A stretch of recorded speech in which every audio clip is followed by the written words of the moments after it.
कुणीच मागे बघायचं नाही, समोर बघायचं सगळ्यांनी.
लगेच पटकन पुढे जातो.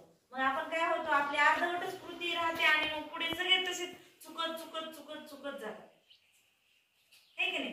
त्याच्यामुळे काय केलं पाहिजे या खेळातून, की आपण समोरच्याचं नीट व्यवस्थित लक्षपूर्वक ऐकलं पाहिजे, बघितलं पाहिजे आणि नंतरच आपली कृती केली पाहिजे.